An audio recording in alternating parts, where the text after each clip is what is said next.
Tane. Oh, oh, oh, oh,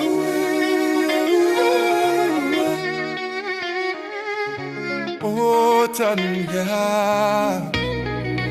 Suite et quiconque n'est pas parvenu à cette mesure de combat contre son corps, une guerre aussi puissante n'est pas encore parvenu à l'aspect, à la valeur de la guerre contre le penchant qui brûle comme une flamme de feu pour être soumis et brisé devant la crainte de Dieu.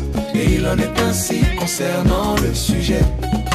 L'action de grâce, Birkat Amazon, et de toutes les bénédictions, de jouissance et des commandements faits avec intention.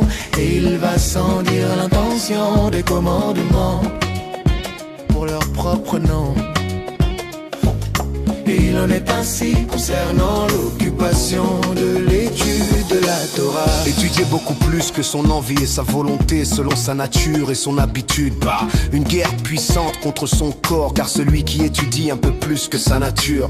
Ceci est une petite guerre qui n'a ni valeur ni ressemblance avec la guerre contre le penchant brûlant comme le feu, lequel est appelé impie accompli. Rachagamour, s'il ne victorie pas son penchant pour être soumis et brisé devant Dieu. Et qu'importe pour moi l'aspect, écarte-toi du mal. Sourmera, Où l'aspect fait le bien, roi cet or, tout est le commandement du roi saint, unique et un. Béni soit-il. Et ainsi, c'est dans les autres commandements, et particulièrement dans ce qui relève de l'argent, comme le service de la charité, c'est Dakar. et autres choses semblables. Et ainsi, écarte-toi du mal. Chaque homme réfléchi peut trouver dans son âme qu'il ne s'écarte pas totalement du mal. En tout point, là où une guerre puissante est nécessaire, Selon la valeur susmentionnée, et même moins que cette valeur, comme par exemple s'interrompre au milieu d'une conversation agréable, ou d'un récit au détriment de son prochain, même un dénigrement petit et très léger, bien qu'il soit vrai, et même pour se disculper soi-même, comme on le sait de ce que Rabbi Shimon dit à son père, notre saint maître. Ce n'est pas moi qui l'ai écrit, mais Yehuda le tailleur l'a écrit, et il lui dit: éloigne-toi de la médisance. et ainsi de suite pour de nombreuses choses très courantes, et particulièrement concernant le sujet de se sanctifier dans ce qui lui est permis. Ce qui est une obligation de la Torah. Comme il est écrit, Soyez saints, Kedoshim, Tiyu, et sanctifiez-vous. Veit Kadishtem.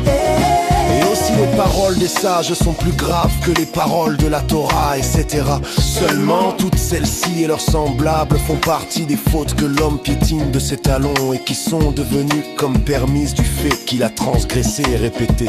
Mais en vérité, s'il est un lettré, s'attache à la Torah de Dieu et désire la proximité divine, sa faute est trop grande pour être supportée, sa culpabilité est multipliée au centuple du fait qu'il ne combat pas et ne surmonte pas son penchant par une guerre puissante par rapport à la culpabilité du plus insignifiant des oisifs qui sont éloignés de Dieu et de sa Torah. Leur culpabilité à eux n'est pas aussi grande lorsqu'ils ne soumettent pas à leur penchant brûlant comme une flamme de feu devant la crainte de Dieu qui comprend et observe tous leurs actes, comparé à la culpabilité de quiconque s'approche de Dieu, de sa Torah et de son service. Comme nos sages ont dit à propos de l'autre, Parce qu'ils connaissaient ma gloire. c'est pourquoi nos sages ont dit à propos des ignorants que leurs fautes intentionnelles sont considérées pour eux comme des erreurs involontaires. Merci Hashme, merci Hashme, merci. Merci, merci.